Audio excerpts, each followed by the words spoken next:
Hello, so I wanted to talk about New Earth because it's important for us to be talking about the New Earth, to be talking about the Ascension timeline, to be talking about the golden age that we are transitioning into right now in this moment. In this moment, we are in one of the most epic storylines, time points in the story of humanity, of planet Earth. We are coming to a completion cycle, so a 26,000 year completion cycle where we are beginning to ascend in consciousness. So we've been in a period of descension of consciousness from the time of Atlantis 26,000 years ago in linear physical time, and we started to descend in consciousness. We started what people will refer to as the fall of humanity, and at that point we became cut off from our memories.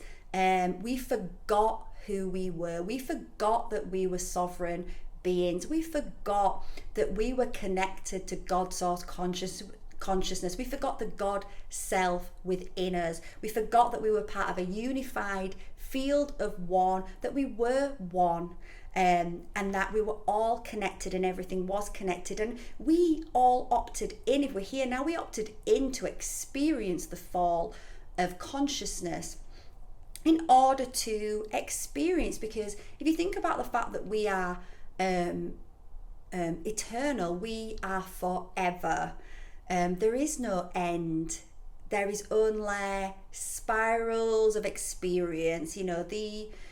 We are infinite, and reality is infinite, and the cosmos is infinite, and that's hard for us to really understand in the logical brain, but it's something that we know inside of us. And when we started the fall, we forgot ourselves and we went into a cycle of reincarnation where we continued to forget who we were, and that created a lot of division. It created a lot of separateness, it created a lot of lack, fear, abandonment. It created a lot of low, dense emotions. But right now we are in an epic point in the story that is humanity, in the story that we all collectively have written and continue to write, because there is no ending to the story, right? It goes on and on and on, and there is only different outcomes, different timelines that we can jump onto as a collective. So we choose the timelines that we move onto, that we bring into the physical reality. So all timelines exist in the ether, but it's which timelines are we going to anchor in to the physical reality through the collective consciousness.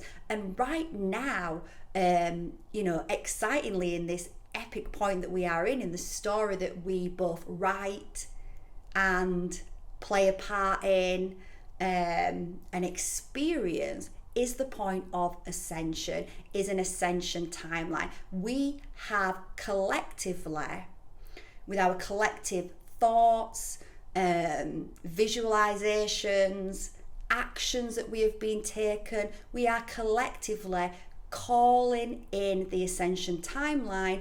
And the ascension timeline is what you would class as a 5D reality.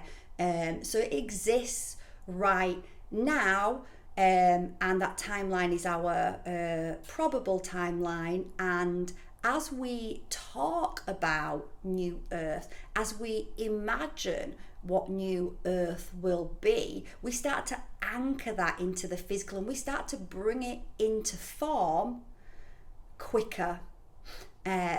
So that's why I wanted to really have the conversation, because if we are having these conversations, then that's helping us all collectively tap into that grid of consciousness and help to bring the New Earth into form faster. Not that there's necessarily a rush, although I'm sure many of you, like me, are excited about the ascension timeline, are excited about moving out of so much disharmony, so much war and separateness that goes on in the 3D reality, where people forget that they are united and conscious, part of consciousness, part of God source consciousness, that we are creator beings, that we create this reality, and that's been kept from us purposely.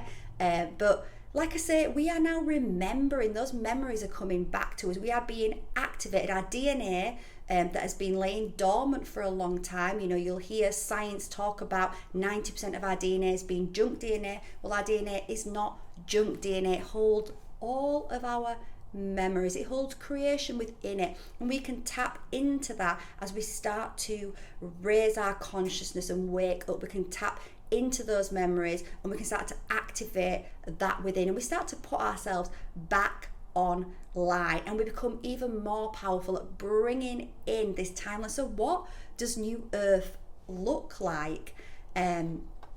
Well, honestly, I don't have the answer to that, but I do imagine what New Earth looks like, and I do listen to other spiritual teachers and listen to their interpretations of New Earth. But the way that I see New Earth is that obviously it's the organic structure, whereas right now we have been massively infiltrated by an AI structure, artificial intelligence, where everything has been inverted. And I'm not saying that AI is bad or wrong.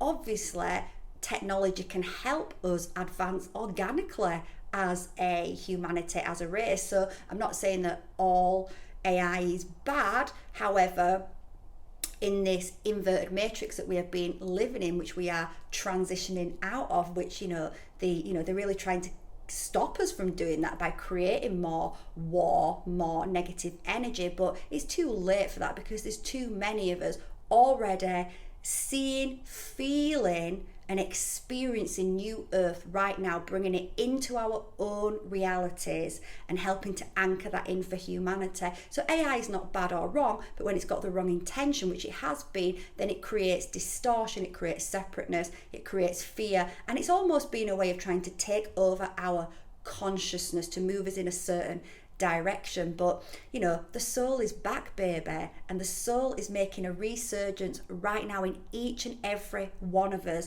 and it's coming to the forefront. And in the organic New Earth, where the soul is the front runner, where the soul is back, I foresee an earth that is where we live very much in harmony with the land.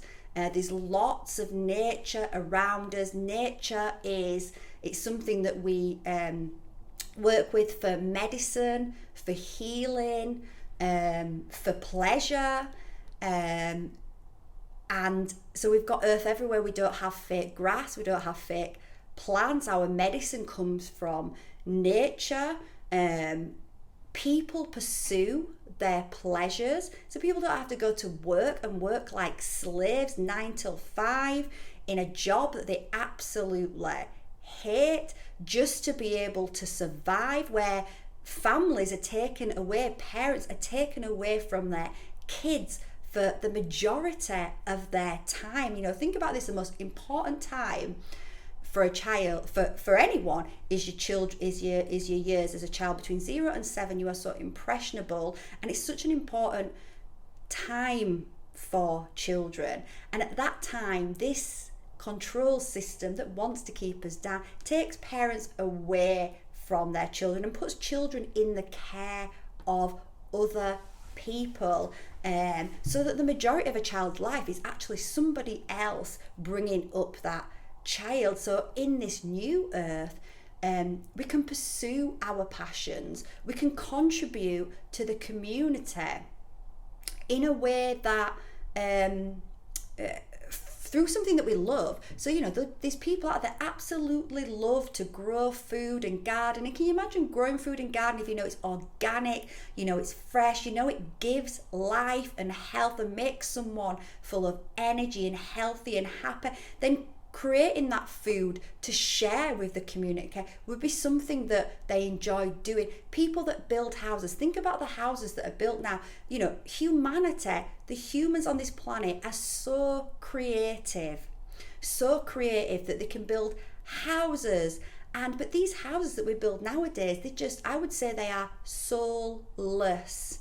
soulless houses that all look the same, that have no character. And I'm not saying that if you live in one of those new houses that you're living it, you're soulless, so don't take it that way. But these houses are quite soulless. They're quite, and maybe you like that house, that's fine, but they're all the same. They look like matchbox houses. They all look the same. There's no character. You know, when builders are building these houses, I'm sure they don't take that much joy in building these uniform houses. So imagine a world where you are building houses for people and you're doing it with the land, different shapes, different sizes, you know, making it bespoke to that person and what that person loves. You can imagine then building a house and seeing a family's face when you present that building, where you've been able to have creative license to build the house.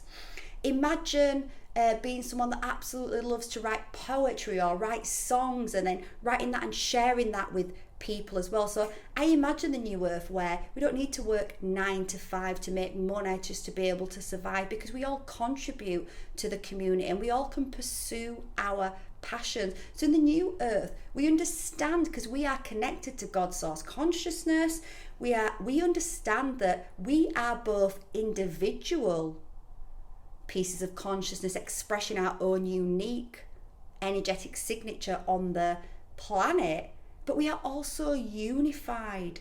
We are also one. Both of those things may seem like they're opposing truths, but they are not opposing. They are both true. It is true that you are an individual, that you right now watching this have an individualized, energetic focus.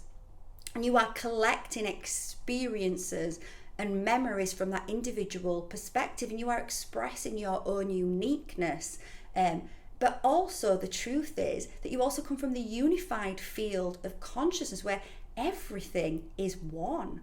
Source is one. Everything is connected and we all come from the one source energy. And actually we then take those experiences and we give them over to the unified field for all to experience, so that we are expanding the unified field. So yes, I wanted to talk about it because, like I say, it's important for us to start talking about the new earth, the golden age, about what we want to see in the golden age, in the new earth, what we want to experience. As we do that, we can start to align with those experiences. You know, we want it to be harmonious, and it is going to be harmonious. We want it to be peaceful, fun, pleasurable, joyful, and we can start being that right now. And as we start being it, we are ascending our consciousness. We are already moving from 3D to, we've already moved from 3D. Anyone that's watching this video, you'll already be experiencing a 4D consciousness, and likely moments of 5D consciousness as well, where you realize that we are unified, where you're starting to notice a lot of synchronicities in your life, a lot of connection between the people that you are interacting with, because we are all part of this story. We are both the writers of this story and the players in this story.